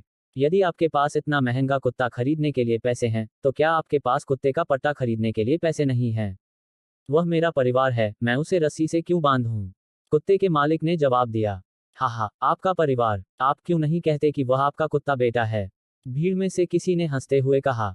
आप जैसे लोगों की वजह से ही इतने सारे खूंखार कुत्ते राहगीरों पर हमला कर रहे हैं और उन्हें चोट पहुंचा रहे हैं। अगर मैंने इस बार कार्रवाई नहीं की होती, तो माँ और बेटी गंभीर रूप से घायल हो सकती थीं। लेकिन यहाँ आने के बाद आपको जरा भी चिंता नहीं हुई और आप अपने कुत्ते के लिए तरसती रहीं। हे। मेरे कुत्ते ने उन पर हमला क्यों किया जब सड़क पर इतने सारे लोग थे? उन्होंने जरूर मेरे कुत्ते को उकसाया होगा। कुत्ते के मालिक ने फिर जवाब दिया। यह सुनकर लिन हुआन मुस्कुराया, सीधे कुत्ते के मालिक के पास गया, अपना हाथ उठाया और सीधे उसके चेहरे पर थप्पड़ मार दिया। तुरंत ही कुत्ते के मालिक के चेहरे पर 5 उंगलियों के निशान उभर आए और उसका चेहरा इतनी तेजी से सूज गया कि उसे नंगी आंखों से भी देखा जा सकता था। हा, अच्छा हिट, अच्छा हिट। इस तरह के व्यक्ति को पीटना उचित है। इससे मुझे बहुत गुस्सा आता है। हाँ, जैसा मैंने अभी कहा, जैसा मालिक वैसा कुत्ता। तुमने सचमुच मुझे मारा। कुत्ते के मालिक ने अपने दर्द भरे गाल को छुआ और अविश्वास से लिन जुबान को देखा। अगर कानून न होता, तो तुम्हारे जैसे लोगों को पीट पीट कर मार डाला जाता। क्या तुम इस पर विश्वास करते हो? लिन हुआन ने ठंडे स्वर में कहा। तुमने तो मुझे धमकी दी थी। पुलिस, तुम कुछ नहीं करोगे। इस आदमी ने तुम्हारे सामने मुझे मारा। साहब, चाहे कुछ भी हो जाए, आपको उसे नहीं मारना चाहिए था। अगली बार ध्यान रखना। पुलिस ने उस आदमी की तरफ देखा। भीड़ में से उन्हें भी समझ आ गया कि क्या हुआ है। यदि इस युवक ने कार्रवाई नहीं की होती और कुत्ते को नहीं मारा होता तो मौतें हो सकती थीं। इसलिए उन्होंने लिन जुबान के व्यवहार पर आंखें मूंद लीं और लिन जुबान को अधिक ध्यान देने के लिए कहा। ठीक है, आप वास्तव में उसे बात करने में मदद कर रहे हैं। लड़के, मैं तुमसे कह रहा हूं, तुमने मेरे कुत्ते को मार डाला, मैं तुम्हें निश्चित रूप से अच्छा समय नहीं बिताने दूंगा। कुत्ते के मालिक ने धमकी दी। मुझे धमकी देने की हिम्मत? यह सुनकर लिन हुआन की आंखें ठंडी हो गईं और वह उसके पास आया और ठंडे स्वर में बोला, तुमने मुझे धमकी देने की हिम्मत की, तुम कोशिश कर सकते हो। लेकिन इस घटना के बाद चिंता मत करो, चाहे तुम्हारे घर में कितना भी पैसा हो, मैं तुम्हें उसमें से बहुत कुछ खर्च करवा दूंगा। अध्याय 106 घमंडी कुत्ते का मालिक। आप, इस व्यक्ति ने अपने कुत्ते को पट्टे से न बांधकर साफ तौर पर गलती की है, जिससे दूसरों को चोट पहुंची है। अब जब वह यहाँ है, तो घायल व्यक्ति से माफी नहीं मांगता और अब भी इतना घमंडी है। मुझे समझ नहीं आता कि उसे इतनी हिम्मत कहाँ से मिलती है। हाँ, इस तरह के इंसान को तो पिटाई ही चाहिए। पिटाई तो बहुत हल्की है। उसे सबक सिखाने के लिए उसे 1-2 साल जेल में रखना ही बेहतर होगा। देखने वाले इस आदमी के रवैये से बहुत नाखुश थे। उसने साफ साफ गलती की थी, फिर भी वह इतना घमंडी था। सर, कृपया हमारे साथ आइए। पुलिस ने कुत्ते के मालिक की ओर देखा और गहरी आवाज में कहा। ये क्या कर रहे हो? ये मेरी गलती नहीं है। अगर किसी को ले जाना ही है, तो मेरे प्यारे कुत्ते को ले जाओ। क्या तुमने अभी नहीं कहा था कि यह कुत्ता तुम्हारा परिवार का सदस्य है? चूंकि तुम्हारे परिवार के सदस्य ने गलती की है, तो क्या तुम्हें भी नहीं जाना चाहिए? लिन जुबान ने व्यंग्य किया। मैं जाऊं या न जाऊं, यह तुम्हारा काम नहीं है। तुमने मेरे प्यारे कुत्ते को मार डाला। अगर आज मुआवजा नहीं दिया, तो मैं यहां से नहीं जाऊंगा। तुम्हारी हिम्मत अब भी है कि कहो कि तुम्हारा कुत्ता आधी रात को जोर जोर से भौंककर शांति भंग करता है। हमने तुम्हें बताया था, पर तुमने सुना ही नहीं। हमने तुम्हें कहा था कि जब तुम बाहर जाओ तो उसे पट्टे से बांध कर रखना। अब देखो, उसने किसी को काट लिया। मुझे नहीं लगता कि यह मामला शांति से सुलझ सकता। एक बूढ़ा आदमी, छड़ी के सहारे झुका हुआ, भीड़ से बाहर निकला। हम सब एक ही मोहल्ले में रहते हैं। अगर आप आमतौर पर किसी की बात नहीं सुनते तो बात अलग है, लेकिन आज आपके कुत्ते ने किसी को चोट पहुंचा दी। आप न सिर्फ माफी नहीं मांगते, बल्कि आप बहुत घमंडी और धमकाने वाले भी हैं। अब तो हद ही हो गई। हाँ, अगर आपने कुत्ते को पट्टे से नहीं बांधा होता, तो वह यहाँ नहीं मरता। यह देखकर कि उसने भौरों का छत्ता उड़ा दिया है, कुत्ते के मालिक को अचानक थोड़ा अपराध बोध हुआ। लेकिन फिर भी उसने जिद करके अपनी गर्दन बाहर निकाली और उस बूढ़े आदमी की तरफ देखा जिसने पहले कहा था, बूढ़े, मैं अपने कुत्ते को बांधूं या नहीं, इससे तुम्हारा कोई लेना देना नहीं। तुम तो बस दूसरों के मामलों में दखलंदाजी कर रहे हो। और तुम दर्शकों, क्या तुम्हें डर नहीं लगता कि कहीं बात बहुत बड़ी ना हो जाए? क्या तुम्हारे पास करने के लिए कुछ और बेहतर नहीं है? आप, उसके धार्मिक स्वरूप को देखकर बिना किसी पश्चाताप के उन्हें बहुत क्रोध आया। अंकल, मेरे पास एक वीडियो है। मैंने वो सब रिकॉर्ड किया है जब आपके कुत्ते ने किसी को घायल किया था। मेरे पास सबूत हैं। आपके कुत्ते ने बिना किसी वजह के किसी को घायल कर दिया। ऐसा नहीं है कि उन्होंने आपके कुत्ते को उकसाया हो, इसलिए आपको पूरी जिम्मेदारी लेनी होगी। एक महिला ने अपने होंठ काटे, भीड़ से बाहर निकली और हाथ में फोन लहराते हुए जोर से चिल्लाने लगी। अरे नन्हे बदमाश, तेरा मुंह कितना जहरीला है। क्या तेरे माँ बाप ने तुझे कुछ नहीं सिखाया? तूने मुझे उपदेश देने की हिम्मत कैसे की? क्या तुझे यकीन है कि मैं तेरा ख्याल रखूंगा? तुम चुपके से वीडियो बना रहे हो, मेरी निजता का उल्लंघन कर रहे हो। इसे मुझे दे दो। महिला के हाथ में फोन देखकर कुत्ते का मालिक उसकी ओर दौड़ा, वह उसका फोन छीनकर सबूत नष्ट करना चाहता था। कुत्ते के मालिक को दौड़ते हुए आते देख महिला इतनी डर गई कि वह तुरंत पीछे हट गई। भीड़ ने उसे आते देखा और तुरंत अपने पीछे खड़ी महिला की रक्षा की तथा उसे चोट पहुंचाने से रोका। यह देखकर लिन हुआन ने यांग जियाई से कुछ कहा, कुत्ते के मालिक के पास आया, उसका हाथ पकड़ा, उसे फिर से दाहिने गाल पर थप्पड़ मारा और फिर एक जोरदार लहर के साथ कुत्ते के मालिक का पूरा शरीर सीधे जमीन पर गिर गया। हाहा, अच्छा हिट, अब वह सुअर के सिर जैसा दिखता है। हाहा, किसका सुअर सड़क पर भाग गया? जल्दी करो और उसे वापस ले जाओ। भीड़ का उपहास सुनकर कुत्ते के मालिक का दिल गुस्से से भर गया और उसने उन्हें ठंडी निगाहों से देखा। तुमने मुझे मारने की हिम्मत की, मैं तुम्हें मार डालूंगा, मार डालूंगा। सब ने देखा, ऐसे इंसान से बात करने का कोई मतलब नहीं है। उसे कोई गहरा सबक सिखाने से ही वह समझ पाएगा। यह कहते हुए लिन हुआन ने उस डंडे का एक किनारा उठाया जो अभी अभी जमीन पर फेंका गया था और कुत्ते के मालिक की ओर चल दिया। तुम क्या करने जा रहे हो? लिन हुआन को छड़ी के साथ चलते हुए देखकर कुत्ते का मालिक इतना डर गया कि उसका चेहरा पीला पड़ गया और वह बार बार जमीन पर गिर पड़ा। बचाओ, पुलिस, बचाओ, यह बच्चा किसी को मारने वाला है। अब तुम्हें पता है पुलिस को बुलाना है। हे, मैं आपको बता दूं, सौभाग्य से मेरी पत्नी और बच्चों को आज कोई चोट नहीं आई और सौभाग्य से कानून है, अन्यथा आप आज यहाँ मर गए होते। तो ये हैं उसकी पत्नी और बच्चे। कोई आश्चर्य नहीं कि वो अभी इतना परेशान था। मुझे डर है कि अगर कुत्ते ने उसकी पत्नी और बच्चों को चोट पहुंचा दी होती तो।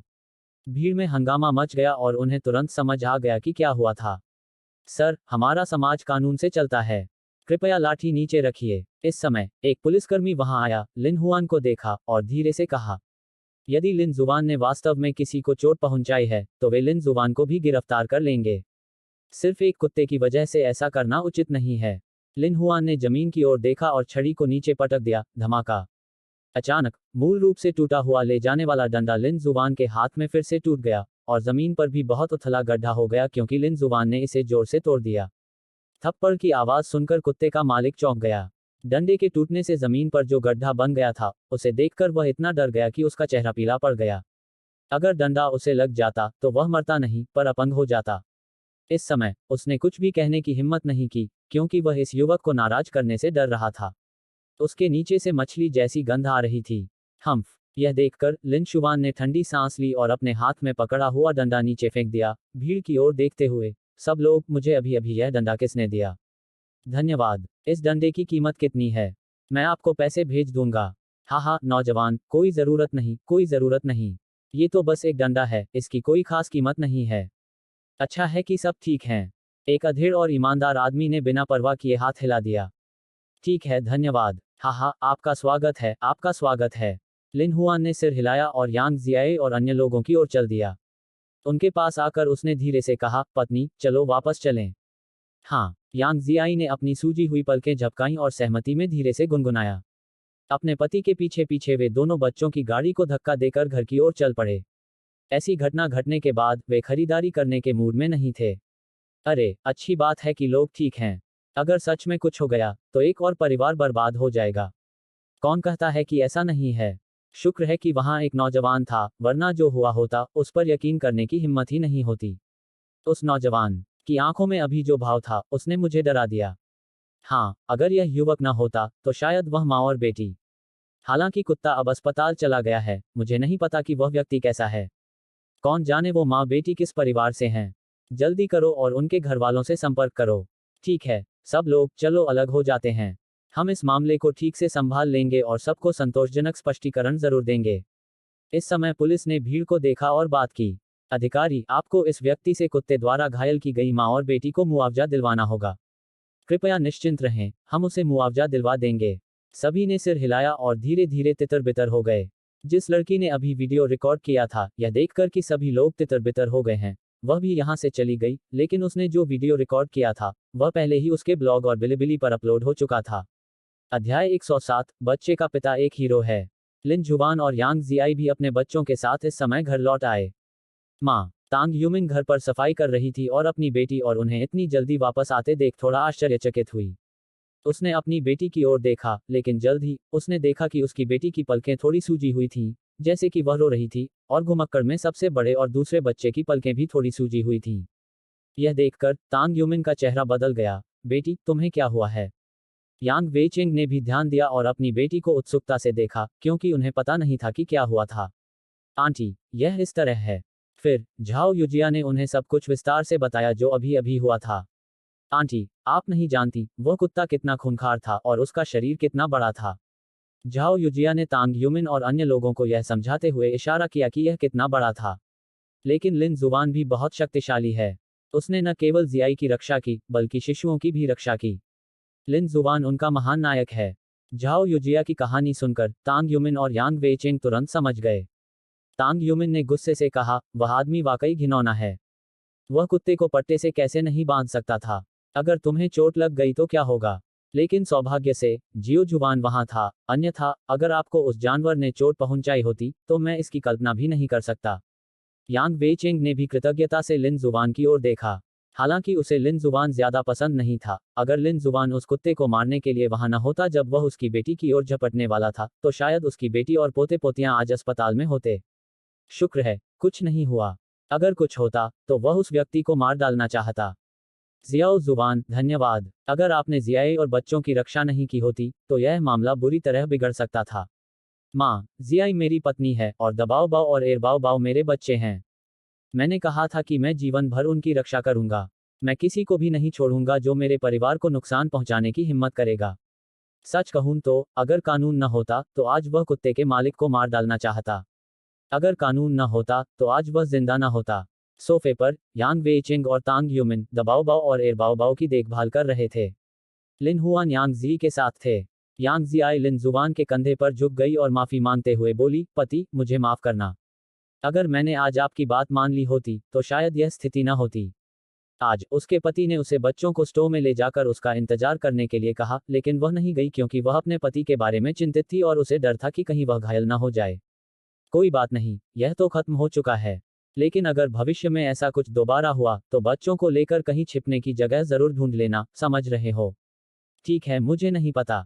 मैं भी आज बहुत डरा हुआ था। मुझे डर था कि मैं उस जानवर को पकड़ नहीं पाऊंगा और आपकी रक्षा नहीं कर पाऊंगा। शुक्र है तुम सब ठीक हो। अगर तुम्हें कुछ हो गया तो मुझे नहीं पता मैं क्या करूंगा। लिन शुवान ने यांग जियाई के कंधों को कसकर पकड़ लिया। हालांकि वह एक मर्द था, फिर भी उसे कई बार डर लगता था। उसे डर था कि उसकी पत्नी और बच्चों को चोट लग जाएगी।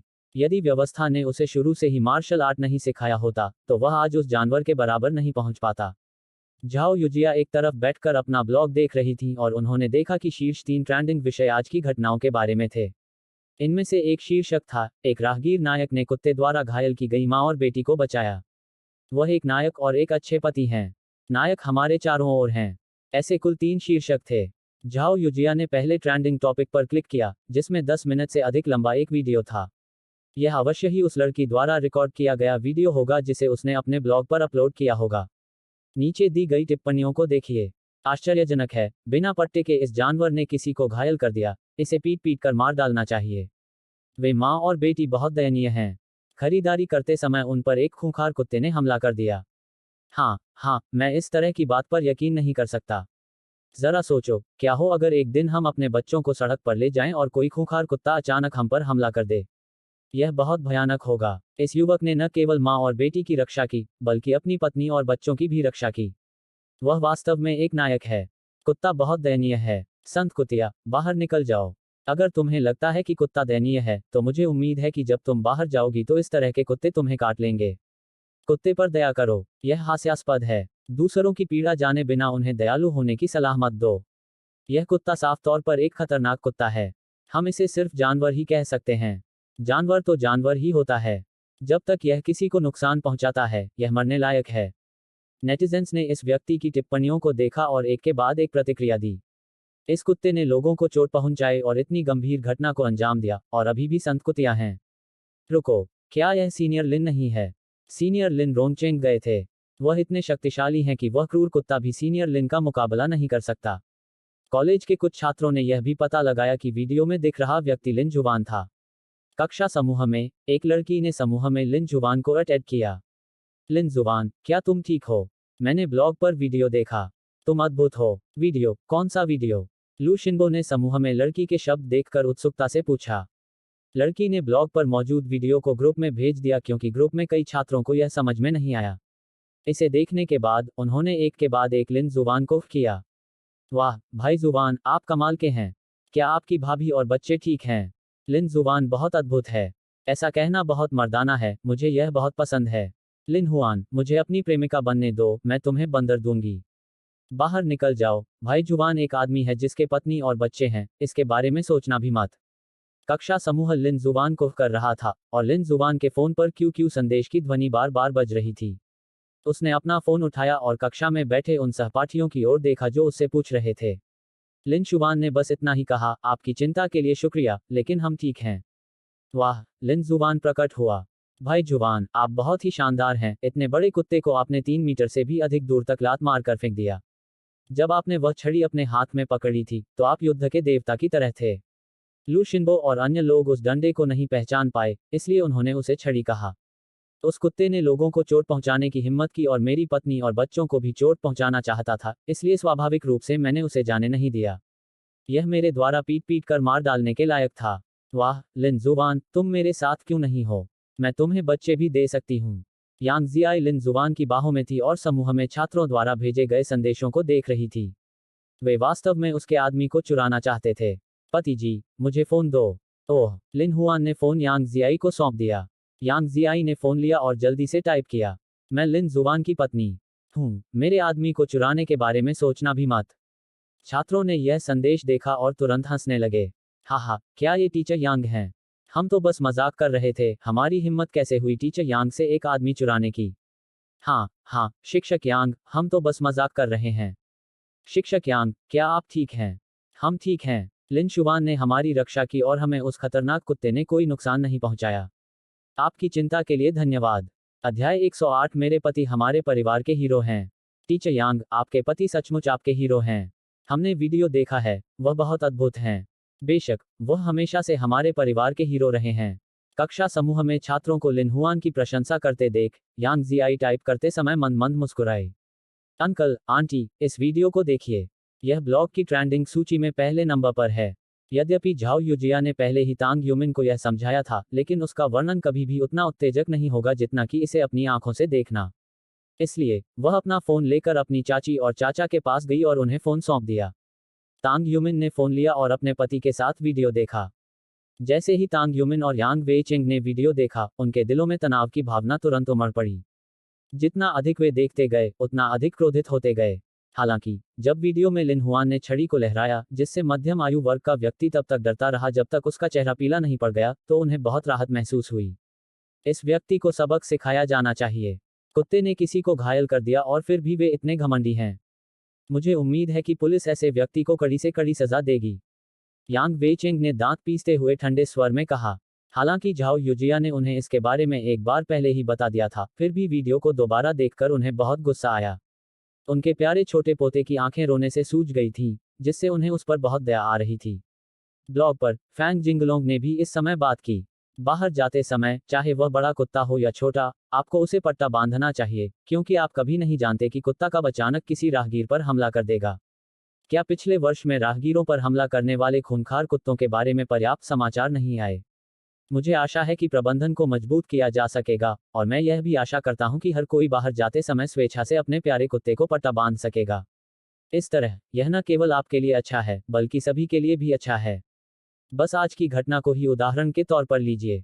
अगर मिस्टर लिन वहां नहीं होते, तो उस माँ और बेटी को जीवन के लिए खतरा पैदा हो सकता था। किसी भी स्थिति में, यदि कोई दुष्ट कुत्ता किसी मनुष्य को चोट पहुंचाता है, तो उसे दंडित किया जाना चाहिए। मेरी राय में, श्री लिन के आज के कार्यों को वास्तव में वीरतापूर्ण कहा जा सकता है, क्योंकि उन्होंने एक परिवार को पत्नी और मां को खोने के दर्द से बचाया। इसके साथ ही, वह एक अच्छे पति भी हैं और अपने परिवार की रक्षा करते हैं। मुझे उम्मीद है कि भविष्य में ऐसे और भी नायक होंगे। सब लोग जाकर देखो। बूढ़े मिस्टर फैंग ने भी इसी मामले पर एक अपडेट पोस्ट किया है, और उन्होंने अपने अपडेट में उस हीरो की खूब तारीफ की है। लिन जुवान, इस बार आप प्रसिद्ध हैं। झाओ युजिया ने फोन लिया, उसे देखा और लिन जुवान की वर्तमान लोकप्रियता को देखकर मुस्कुराए। झाओ युजिया की बातें सुनकर लिन हुआन ने अपना सिर हिलाया और मुस्कुराया। अपनी पत्नी और बच्चों की सुरक्षा का इस्तेमाल शोहरत पाने के लिए। उसे ऐसी शोहरत की बिल्कुल जरूरत नहीं थी। जब तक उसकी पत्नी और बच्चे सुरक्षित और स्वस्थ रहेंगे, वह संतुष्ट रहेगा। बधाई हो मेजबान, सुरक्षित माँ और बच्चा, मिशन पूरा करने के लिए। इनाम, आध्यात्मिक जल की एक बोतल। इनाम, एक पुनर्जन्म की गोली। पुरस्कार, मूर्तिकला ग्रैंड मास्टर कौशल। अन्वेषण कौशल प्राप्त करें। अन्वेषण कौशल, मां और बच्चे के स्वास्थ्य को सुनिश्चित करने के लिए खाद्य सुरक्षा सूचकांक और पोषण स्वास्थ्य सूचकांक की पहचान कर सकते हैं। सिस्टम की आवाज सुनकर लिन हुआन ने थोड़ा सिर हिलाया और मन ही मन धन्यवाद कहा। लिविंग रूम में लिन हुआन व्यक्तिगत रूप से अपनी पत्नी के लिए एक संतरा छील रहा था, संतरे का गूदा निकालकर उसे खिला रहा था। दूसरी ओर लिन जुबान की मां यांग जिहुई को भी इंटरनेट से इस घटना के बारे में पता चला। जब उन्हें पता चला कि यह घटना घटी है, तो वह भी बहुत घबरा गईं और प्रार्थना करने लगी कि उनकी बहू और पोते पोतियां सुरक्षित और स्वस्थ हों। बूढ़े इतने परेशान क्यों हो? क्या उन्होंने ऑनलाइन नहीं बताया कि बच्चे और बहू ठीक हैं? जियाओ जुबान ने अच्छा काम किया, उनकी अच्छी तरह से रक्षा की। हालांकि वे ठीक हैं, फिर भी मैं बहुत चिंतित हूँ। यांग जिहुई ने सिर हिलाया। यह कहना झूठ होगा कि उसे कोई चिंता नहीं थी। चूंकि आप इतने चिंतित हैं, तो उन्हें फोन करके पूछ लीजिए। चिंतित होने से कुछ हल नहीं होगा। लिन जिही ने अपना सिर हिलाया और बगल से कहा, यह सही है, मैं अभी भूल गया। यांग जिहुई ने सिर हिलाया, अपना फोन उठाया और यांग जियाई को फोन किया। सोफे पर यांग जियाई अपने पति द्वारा उसे संतरे खिलाने का आनंद ले रही थी, तभी उसका फोन बज उठा। उसने फोन उठाया तो देखा कि उसकी माँ फोन कर रही थी। पति जी, माँ बुला रही हैं। माँ को पता चल गया होगा। जवाब दो। लिन हुआन ने धीरे से सिर हिलाया। ठीक है। यांग जियाई ने फोन उठाया, उसे अपने कान पर लगाया और धीरे से पुकारा, माँ। जियाई, कैसी हो? क्या तुम्हारे शरीर में कुछ गड़बड़ है? क्या तुम्हें चोट लगी है? जैसे ही उसने जवाब दिया, फोन से यांग जिहुई की चिंतित आवाज आई। यह सुनकर यांग जियाई ने लिन जुबान की ओर देखा और मुस्कुराई, माँ, हम ठीक हैं। लिन जुबान ने हमारी रक्षा की, हम सभी बहुत सुरक्षित हैं। यह अच्छी बात है। माँ ने ऑनलाइन वीडियो देखा और चौंक गईं। मैंने तुम्हारे बारे में पूछने के लिए फोन किया था। यह अच्छी बात है कि तुम ठीक हो। यह सुनकर यांग जिहुई ने राहत की सांस ली। उसे सचमुच डर था कि उसकी बहू और पोते पोतियों को कुछ हो जाएगा। अब जब उसने अपनी बहू को यह कहते सुना कि वे ठीक हैं, तो उसे राहत मिली। माँ, आपको चिंता में डालने के लिए मुझे खेद है। कोई बात नहीं, यह अच्छी बात है कि आप सुरक्षित हैं। माँ, क्या आप लिन जुबान से बात करना चाहती हैं? हाँ, माँ उससे कुछ बातें कहेंगी। फोन लिन जुबान को दे दो। ठीक है, माँ। पति जी, लीजिए, माँ आपसे बात करना चाहती हैं। ठीक है। लिन हुआन ने अपने हाथ में आधा छिला हुआ संतरा नीचे रखा, फोन लिया और उसे अपने कान से लगाया। माँ, बच्चे, माँ ने वीडियो देखा। हालांकि तुमने कुछ गलत नहीं किया, तुमने बहुत अच्छा किया, लेकिन तुम्हें जियाई और उन्हें प्राथमिकता देनी होगी। क्या होगा अगर तुम इस बार समय पर नहीं पहुंच पाते और जियाई और उन्हें चोट लग जाती? यांग जियाई से बात करते समय वह यांग जियाई के बारे में चिंतित थी। अपने बेटे से बात करते समय यांग जिहुई ने उसे थोड़ा दोषी ठहराया। माँ, मैंने इस बारे में गहराई से नहीं सोचा था। इस तरह की बात दोबारा नहीं होगी। लिन शुबान समझ गया कि उसकी माँ ने ये बातें उनके भले के लिए कही थी और उसकी माँ सही थी। उसे अपनी पत्नी और बच्चों को प्राथमिकता देनी चाहिए। यदि वह इस बार समय पर नहीं पहुंचता और उसकी पत्नी तथा उसके बच्चे घायल हो जाते, तो वह अपने आप को संभाल नहीं पाता। यांग जिहुई उनकी माँ थी, इसलिए स्वाभाविक रूप से उन्हें अपने परिवार के बारे में सोचना पड़ा। यद्यपि लिन जुबान ने माँ और बेटी की मदद की, उसने सही काम किया, लेकिन उसे अपनी पत्नी और बच्चों का भी ध्यान रखना था। और फिर क्या? भविष्य में ऐसी बात दोबारा नहीं हो सकती। इस बार तो आप इसे सुलझा पाए, लेकिन अगली बार यह निश्चित नहीं है। किस्मत हमेशा आपके साथ नहीं हो सकती, यह आपको याद रखना होगा। माँ, मुझे याद आ गया है। भविष्य में ऐसी घटना दोबारा नहीं होगी। ठीक है, यह अच्छी बात है कि तुम्हें पता है। वहाँ कैसा है? क्या जियाई के पिता ने तुम्हें स्वीकार कर लिया है? माँ, जब वह सहमत हो जाएगा, तो मैं आपसे संपर्क करूंगा और आपको आने दूंगा, ठीक है? लिन जुबान ने यांग जियाई के पिता की ओर देखा और धीरे से कहा, ठीक है, आपको वहाँ अच्छा प्रदर्शन करना होगा और हमारे दोनों परिवारों को जल्द से जल्द मिलवाने का प्रयास करना होगा। ठीक है, माँ। अध्याय 109 ससुर से मान्यता। कृपया सदस्यता लें, कृपया वोट करें। ब्लॉग तो लोकप्रिय था ही, वीडियो भी बिलिबिली पर वायरल हो गया। एक नेटिजन ने अनुशंसित होम पेज पर स्क्रॉल करते समय एक शीर्षक देखा, माँ और बेटी को क्रूर कुत्ते ने घायल कर दिया, एक नायक उन्हें बचाने के लिए आगे आया। उस नेटिजन ने उत्सुकतावश वीडियो पर क्लिक किया। वीडियो 10 मिनट से ज्यादा लंबा था। उसे देखने के बाद उसे वीडियो में कुत्ते के मालिक के व्यवहार पर बहुत गुस्सा आया। इससे उसे कुछ वर्ष पहले घटी एक घटना याद आ गई। उसे याद आया कि कुछ साल पहले वह भी खरीदारी के लिए बाहर गया था, तभी एक छोटे कुत्ते ने अचानक उस पर हमला कर दिया था। गनीमत रही कि वह एक छोटा कुत्ता था और वह उसे आसानी से जमीन पर गिरा सकता था। अगर उस समय उसका सामना जिस खूंखार कुत्ते से हुआ था वह आज वीडियो में दिखाई देने वाला कुत्ता होता तो शायद वह घायल हो जाता। इसलिए वह उन लोगों से बहुत नाराज थे जो अपने कुत्तों को बिना पट्टे के घुमाते थे। नेटिजन ने टिप्पणी अनुभाग पर नजर डाली और पाया कि कई लोगों को वास्तव में कुत्ते के लिए खेद महसूस हुआ। कुत्ता बहुत दयनीय है, वह तो बस एक कुत्ता है। जाहिर है कुत्ते के मालिक की गलती है कि उसने उसे ठीक से पट्टे से नहीं बांधा, जिसके कारण यह घटना घटी। यह टिप्पणी देखकर उसने गुस्से से दांत पीस लिए और जल्दी से टाइप किया, तुम्हें लगता है कि यह दयनीय है? मुझे उम्मीद है कि भविष्य में तुम्हें इस तरह की चीज का सामना नहीं करना पड़ेगा। अगर ऐसा हुआ तो शायद तुम्हें पेशाब करने में भी डर लगेगा। जैसे ही उनकी टिप्पणी पोस्ट की गई, अन्य लोगों ने भी उत्तर देना शुरू कर दिया। हाँ, अगर आपने उनकी स्थिति का अनुभव नहीं किया है तो दूसरों को दयालु होने की सलाह न दें। यदि यह युवक आज हस्तक्षेप न करता तो इस क्रूर कुत्ते द्वारा माँ और बेटी को नुकसान पहुंचाकर उनकी जान जा सकती थी। इस कुत्ते से छुटकारा मिल गया, यह बहुत संतोषजनक है। ऑनलाइन एक छठे लोगों ने कुत्ते के लिए खेद महसूस किया, लेकिन अन्य नेटिजन्स की निंदा के कारण उनकी राय बहुत कमजोर हो गई। क्योंकि लिन जुवान ने ऐसा करके सही किया था। मुझे पता है कि इस वीडियो में दिख रहा युवक कौन है। उसका बिलिबिली पर अकाउंट है और वह अक्सर वीडियो पोस्ट करता है। मुझे उम्मीद नहीं थी कि एक पियानो बजाने वाले मास्टर में मार्शल आर्ट का ऐसा हुनर होगा, कमाल है। आप इसे जानते हैं मास्टर? कृपया इसका उपनाम पोस्ट करें, मैं इसे फॉलो करूंगा और इसके प्रशंसकों की संख्या बढ़ाऊंगा। हाँ, कृपया इसे पोस्ट करें, मैं भी उसका अनुसरण करूंगा। इस मास्टर ने आज बहुत अच्छा काम किया है। हाँ, हाँ, मुझे उम्मीद नहीं थी कि इस मास्टर में इतनी अच्छी ताकत होगी, और वह पियानो भी बजा सकता है। मुझे जाना चाहिए और उसका अनुसरण करना चाहिए। जैसे ही नेटिजन्स ने टिप्पणी अनुभाग में लिन जुवान के खाते का उपनाम पोस्ट किया, उनमें से अधिकांश लिन जुवान के खाते का अनुसरण करने लगे। कुछ ही घंटों में लिन जुवान के अकाउंट पर अब 600,000 फॉलोअर्स हो गए हैं और यह संख्या अभी भी बढ़ रही है। रोम सिटी में यांग जियाई के घर पर आज के डर के बाद यांग जियाई अब एक बच्चे की तरह है, लिन जुवान से चिपकी हुई है। यांग जियाई बहुत लंबे समय से लिन जुवान की बाहों में लिपटी हुई थी। यांग वेचेंग अब इसे बर्दाश्त नहीं कर सका, खांसने लगा और अपनी पत्नी को आंख मारने लगा। तांग युमिन ने उसे घूर कर देखा और अपना सिर हिलाया। वह समझ गई कि उसकी बेटी आज डर गई है, इसलिए अगर वह चाहे तो उसे लिन जुबान से चिपकने दिया जाए। यह देखकर कि उसकी पत्नी ने न केवल कुछ कहा, बल्कि उसे घूरा भी, यांग वेचेंग के पास असहाय होकर अपना सिर हिलाने और सबसे बड़े बच्चे को अपनी बाहों में लेने के अलावा कोई विकल्प नहीं था। अपने ससुर को असहाय होकर सिर हिलाते देख लिन हुआन मुस्कुराया, अपनी पत्नी को अपनी बाहों में देखा, उसकी नाक को पकड़ा और उसके कान में फुसफुसाया। पत्नी, देखो, ससुर अब इसे बर्दाश्त नहीं कर सकते। यांग जियाई ने लिन जुवान की बाहों में अपने पिता को देखा, मुंह बनाया, और यहां तक कि लिन जुवान की बाहों में सिमट गई। थोड़ा शरारती। मैं नहीं हूं। यांग जियाई ने बुदबुदाया। उसकी स्पष्ट अभिव्यक्ति को देखकर लिन हुआन धीरे से मुस्कुराया। उसने अपनी पत्नी की पीठ थपथपाई और उसे ऐसे सहलाया जैसे कोई बच्चा सहला रहा हो। रात में खाने के बाद यांग वेइचिंग ने लिन हुआन को यार्ड में बुलाया। उसने अपनी जेब से सिगरेट निकाली, उसे जलाया और लिन जुवान की ओर देखा। क्या आप धूम्रपान करते हैं? चाचा, मैं धूम्रपान नहीं करता।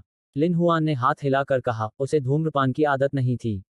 मैं बहुत कम ही धूम्रपान करता हूँ, लेकिन जब मैं आज जो हुआ उसके बारे में सोचता हूँ, तो मैं खुद को धूम्रपान करने से नहीं रोक पाता। लिन जुवान, धन्यवाद। यांग वेइचिंग ने लिन जुवान को एक गंभीर भाव से देखा और धन्यवाद कहा। आज लिन शुवान ने अपनी बेटी और अपने दो प्यारे छोटे पोते पोतियों की रक्षा की। चाहे कुछ भी हो, उसे शुक्रिया कहना ही था। चाचा, जियाई मेरी पत्नी है, मेरी प्रेमिका है, और बच्चे मेरे बच्चे हैं। चाहे कुछ भी हो जाए, मैं उनकी रक्षा करूंगा। लिन जुवान ने गंभीर चेहरे से कहा। मुझे जियाई को तुम्हारे पास छोड़कर राहत मिली है। अब से तुम भी हमारे परिवार की तरह हो, इसलिए तुम्हें इतना विनम्र होने की जरूरत नहीं है। अंकल, क्या आपका मतलब है? क्या मैं आपको पापा कह सकता हूँ? यह सुनकर लिन जुवान बहुत खुश हुआ। अपने चाचा के कहने के अनुसार क्या उसने खुद को नहीं पहचाना? यांग वेइचिंग ने सिगरेट का एक कश लिया और आकाश की ओर देखा। वह बहुत देर तक चुप रहा। यह देखकर कि उसके ससुर कुछ नहीं बोले, लिन हुआन ने साहसपूर्वक पिताजी को पुकारा। पापा, हम। यांग वेइचिंग ने लिन जुवान के शब्द सुने, उसकी उंगलियां थोड़ी कांपने लगी, उसकी आंखें अभी भी आसमान की ओर देख रही थीं, और फिर वह गुनगुनाया। हालांकि उसके मुंह के कोने थोड़े उठे हुए थे। वह अपने दिल में इस दामाद को पहले ही पहचान चुका था। अपने ससुर के साथ आधे घंटे से अधिक समय तक बाहर रहने के बाद दोनों एक साथ लिविंग रूम में आ गए। यांग जियाई इस समय पहले ही बच्चों को ऊपर ले जा चुकी थी, क्योंकि बच्चे थोड़े नींद में थे। जियाओ जुबान, जियाई बच्चों को ऊपर ले गई है, जाओ और उसके साथ चलो। अपने दामाद को अंदर आते देख तांग युमिन ने धीरे से कहा। ठीक है, माँ। तो फिर पापा, मम्मी, मैं पहले ऊपर जाऊंगा। आगे बढ़ो। रुको, जियाओ जुवान ने तुम्हें पिताजी कहा। तो तुमने उन्हें पहचान लिया? तांग युमिन ने जब लिन हुआन को ऊपर जाते देखा तो वह हैरान होकर यांग वेइचेंग की ओर देखने लगी। मैंने कुछ नहीं कहा, उसने खुद ही यह नाम बताया था। यांग वेइचेंग ने अपनी पत्नी की ओर देखा और गर्व से कहा। अपने पति के गर्व भरे स्वर को सुनकर तांग युमिन मुस्कुराई और उसके दिल में बहुत खुशी हुई। इस बच्चे का आज का प्रदर्शन वाकई बहुत अच्छा था। हम माता पिता भी जियाई को उसके पास छोड़कर राहत महसूस कर रहे हैं। चूंकि आपने भी उसे पहचान लिया है, तो क्यों न जियाओ जुवान को किसी और दिन उसके माता पिता से संपर्क करने दिया जाए। हम दोनों पक्षों से मिलकर उनकी शादी की व्यवस्था कर सकते हैं। आप क्या सोचते हैं? तुम्हें इस बारे में लिन जुवान से बात करनी चाहिए। मैं सोने जा रहा हूँ। आप। तांग युमिन असहाय होकर मुस्कुराई, दरवाजा बंद किया, लिविंग रूम की लाइटें बंद की और ऊपर चली गई। लिन हुआन अपनी पत्नी के बेडरूम में आया और जैसे ही वह अंदर गया, यांग जियाई ने फुफकार मारी। पत्नी, क्या बच्चे सो गए हैं? लिन जुवान ने फुसफुसाया। बस सो गया, यांग जियाई ने भी धीरे से कहा। लिन हुआन ने सिर हिलाया और यांग जियाई के बगल में बैठ गया। अपने पति को अपने बगल में बैठा देखकर यांग जियाई ने उसके बगल में बैठने की पहल की और अपने पति को कमजोरी से देखा। पति, क्या आप मुझे दोष नहीं देते? पत्नी, मैं तुम्हें किस बात का दोष दूं? यह सुनकर लिन जुबान मुस्कुराए। अगर मैंने आज आपकी बात मान ली होती और बच्चों को स्टोव पर ले गया होता, तो यह घटना नहीं होती। मुझे पता है, जब तक तुम ठीक हो, यही सब मायने रखता है। लेकिन तुम्हें भविष्य में सावधान रहना होगा। जब तक तुम सुरक्षित और स्वस्थ हो, मैं, तुम्हारा पति, संतुष्ट रहूंगा। सदस्यता की मांग, मासिक टिकट की मांग, हर कोई जिसके पास मासिक टिकट है, कृपया मासिक टिकट के लिए वोट करें। आपके समर्थन के लिए धन्यवाद। अध्याय 110। आपके कुत्ते ने किसी को चोट पहुंचाई, क्या आपके पास कहने को कुछ नहीं है? हनी, धन्यवाद, यांग जियाई ने कहा। तुम इतनी विनम्र क्यों हो रही हो? क्या मैंने तुम्हें नहीं कहा था कि अपने पति के साथ सम्मानसूचक शब्दों का प्रयोग मत करो? लिन जुबान ने आगे बढ़कर यांग जियाई की प्यारी नाक पर चुटकी काटी और मुस्कुराते हुए कहा। वैसे, आज रात पिताजी ने तुम्हें किस लिए बुलाया था? उन्होंने तुमसे क्या कहा? यांग जियाई ने उत्सुकता से पूछा। पिताजी ने मुझे धन्यवाद कहने के लिए बुलाया, आप सबकी इतनी अच्छी तरह से रक्षा करने के लिए धन्यवाद दिया। दूसरी बात, उन्होंने मुझे स्वीकार किया और मुझे उन्हें पिताजी कहने की अनुमति दी। सच में? यह सुनते ही यांग जियाई का चेहरा तुरंत एक खुशी भरी मुस्कान से चमक उठा। इस बार घर आने का उनका मूल कारण यह था कि पिताजी लिन जुबान को स्वीकार करें, लेकिन उन्होंने यह उम्मीद नहीं की थी कि पिताजी आज रात लिन जुबान को स्वीकार करेंगे। माता पिता द्वारा स्वीकार किया गया प्रेम ही सच्चा प्रेम है। कुछ ही दिनों में हम मम्मी पापा को बुलाकर तुम्हारे माता पिता से हमारी शादी के बारे में बात कर सकते हैं। शादी की तारीख तय हो जाने पर हम शादी की तैयारी शुरू कर देंगे। ठीक है। यांग जियाई ने खुशी से लिन जुबान के कंधे पर झुकते हुए सिर हिलाया। यह देखकर कि देर हो चुकी है, लिन हुआन ने यांग जियाई के बालों को सहलाया और धीरे से कहा, तो प्रिय, मैं पहले बेडरूम में वापस जाऊंगा। नहीं। यह सुनकर यांग जियाई ने लिन जुबान का हाथ पकड़ लिया, अपना सिर हिलाया और धीरे से कहा, आज रात तुम इसी कमरे में रहो और मेरा साथ दो, ठीक है? जी हाँ, महोदया, मेरी प्यारी पत्नी। चूंकि उसकी पत्नी ने उसे रुकने के लिए कहा था, तो वह उसके अनुरोध को कैसे अस्वीकार कर सकता था? उस रात यांग जियाई दबाव के बगल में नहीं सोई, बल्कि लिन जुबान के बगल में सोई। उसका पूरा शरीर ऑक्टोपस की तरह लिन जुबान के शरीर से कसकर चिपका हुआ था। लिन हुआन ने यांग जियाई के कान में कुछ मीठी बातें फुसफुसाईं, कुछ तो उसे दिलासा देने के लिए और कुछ तो उसे सुलाने के लिए। ब्लॉग पर उस खूंखार कुत्ते वाली घटना के बारे में, हालांकि देर रात हो चुकी थी, फिर भी गर्माहट जारी रही और बढ़ती ही गई। अकेले टॉप ट्रेंडिंग टॉपिक पर अब तक 70 करोड़ व्यूज, 20 करोड़ लाइक्स और 30 करोड़ से ज्यादा कमेंट्स आ चुके थे। इससे उन मशहूर हस्तियों को अफसोस हुआ जिन्होंने आज ट्रेंडिंग टॉपिक्स खरीदे थे। अगर उन्हें पता होता कि ये ऐसा होगा, तो वे आज ट्रेंडिंग टॉपिक्स ही नहीं खरीदते। बदकिस्मती से अब पीछे मुड़कर देखने का कोई सवाल ही नहीं है। अगले दिन एक पत्रकार ने एक फोटोग्राफर के साथ उस लड़की को ढूंढ निकाला जिसने कल वीडियो अपलोड किया था। नमस्ते महोदया, हम मोडू दिल्ली के पत्रकार हैं। आज हम आपका साक्षात्कार लेना चाहते हैं। क्या मैं पूछ सकता हूं कि आपका नाम क्या है? पत्रकार ने महिला की ओर देखा और मुस्कुराते हुए पूछा। मेरा उपनाम सोंग है। सुश्री सोंग, नमस्ते। हमने कल का वीडियो भी देखा। आप बहुत बहादुर थीं। क्या आप हमें इसके बारे में विस्तार से बता सकती हैं? जरूर। आप क्या जानना चाहेंगे? सोंग उपनाम वाली लड़की ने मुस्कुराते हुए पूछा, लेकिन मना नहीं किया। हम कल उस सज्जन और उनके पड़ोसियों के बीच के संबंधों के बारे में पूछना चाहेंगे, तथा उनके परिवार की स्थिति क्या है। सोंग उपनाम वाली लड़की ने सिर हिलाया और रिपोर्टर को वह सब कुछ बता दिया जो वह जानती थी। कल की घटना के बारे में बहुत चर्चा थी और रिपोर्टर, एंकर और इंटरनेट सेलिब्रिटी सभी इसकी लोकप्रियता को भुनाना चाहते थे। कुछ इंटरनेट सेलिब्रिटीज कल कुत्ते के मालिक के आवासीय क्षेत्र में घुस गए और उसका दरवाजा खटखटाया। दस्तक दस्तक दस्तक। कौन है? कमरे के अंदर कुत्ते के मालिक ने किसी के दरवाजे पर दस्तक देने की आवाज सुनी और उत्सुकतावश दरवाजा खोला तो देखा कि एक इंटरनेट सेलिब्रिटी अपने दोस्त के साथ उसके दरवाजे पर खड़ा था। तुम कौन हो? क्या चाहते हो? फोन को अपने चेहरे पर लगभग गिरते देख कुत्ते का मालिक बहुत क्रोधित हुआ और उन्हें बहुत बुरी नजर से देखने लगा। इंटरनेट सेलिब्रिटी ने ज्यादा कुछ नहीं कहा, लेकिन अपने दोस्त को लेकर आया और जबरदस्ती उसके घर में घुस गया। तुम कमीनो, यहां से चले जाओ। तुम मेरी निजता में दखल दे रहे हो। मैं पुलिस बुला रहा हूं। कुत्ते के मालिक का चेहरा और भी खराब हो गया जब उसने उन्हें जबरदस्ती अपने घर में घुसते देखा। आयरन प्रशंसकों, मैं एक डाइन का हूं। मेरा मानना है कि मेरा लाइव प्रसारण देखने वाला हर व्यक्ति जानता है कि यह कल वाले दुष्ट कुत्ते के मालिक का घर है। अभी अभी तो सबने देखा होगा कि हम दरवाजा कैसे खटखटा रहे हैं, है ना? जब उसने हमें देखा तो हम पर गाली गलौज भी की। कल इतनी बड़ी बात हो गई, लेकिन वो अभी भी घर पर आराम कर रहा है। देखिए, यह घर महंगे फर्नीचर से भरा है, लेकिन उनका परिवार इतना अमीर होने के बावजूद भी पीड़ितों के लिए कोई चिंता नहीं दिखाता। टीएस कल के घायल पीड़ित अभी भी अस्पताल के बिस्तर पर पड़े हैं, लेकिन घटना का अपराधी अभी भी फरार है और आराम से रह रहा है। इस तरह के अंतर ने उनके लाइव प्रसारण कक्ष में नेटिजन्स को बहुत नाराज कर दिया। हाँ, यह आदमी बहुत अमीर है, लेकिन इसे कोई चिंता नहीं है। एनका, आपको इसे सबक सिखाने में हमारी मदद करनी होगी। खैर, इस आदमी के पास पैसा है। चाहे कुछ भी हो, उसे दोनों पीड़ितों को मुआवजा देना ही चाहिए।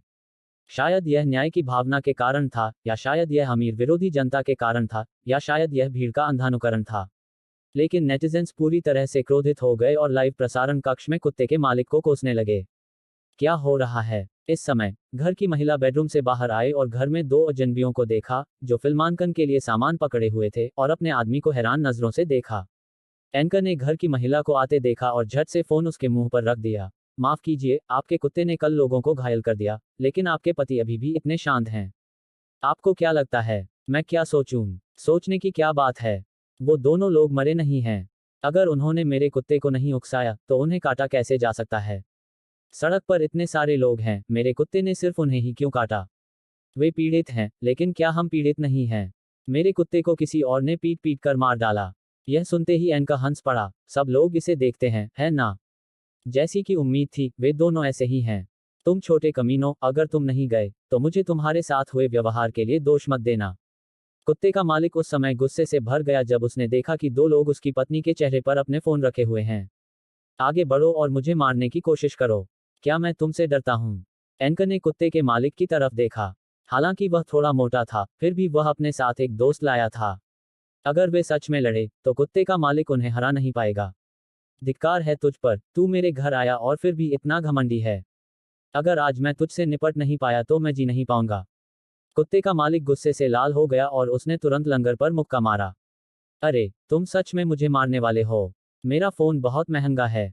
अगर तुमने किसी को मारने की हिम्मत की तो मैं पुलिस बुला लूंगा। अगर हिम्मत है तो जाकर पुलिस को बुलाओ। क्या मैं तुमसे डरता हूं? तुरंत ही कमरे में कांच टूटने की आवाज आई। उसके बाद लाइव प्रसारण कक्ष की स्क्रीन काली हो गई। नेटिजन्स इस बड़े शो की पूरी प्रक्रिया को नहीं देख पाए और असंतुष्ट लग रहे थे। हालांकि लाइव प्रसारण समाप्त हो गया था, लेकिन लड़ाई के मामले ने मूल रूप से अनसुलझे मामले को फिर से चरमोत्कर्ष पर पहुंचा दिया। आवासीय क्षेत्र में किसी ने कुत्ते के मालिक के घर से लड़ाई और गाली गलौज की आवाज सुनी और तुरंत पुलिस को फोन करने के लिए अपना फोन उठाया।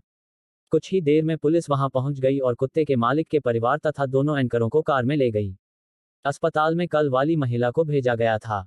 अत्यधिक रक्तस्राव और कोमा में जाने के कारण आज सुबह उसे डॉक्टरों के बचाव में होश आया, लेकिन वह अभी भी बहुत कमजोर थी। महिला की बेटी अपने पिता के साथ अस्पताल के बिस्तर के सामने खड़ी थी। उसकी आंखें चिंता से भरी हुई थीं। अपनी मां को जागते देख वह जल्दी से अस्पताल के बिस्तर पर लेट गई और अपनी मां की ओर देखा। बुबू, मां, आप जाग रही हैं। अगर आप इस ऑडियो स्टोरी का नेक्स्ट एपिसोड बिना एड्स के और सबसे पहले सुनना चाहते हैं, टेलीग्राम फ्री ग्रुप ज्वाइन करें। वहां आपको premium access 99 rupees per month की पूरी जानकारी और एक्सक्लूसिव अपडेट्स मिलेंगी। लिंक डिस्क्रिप्शन और अबाउट में है।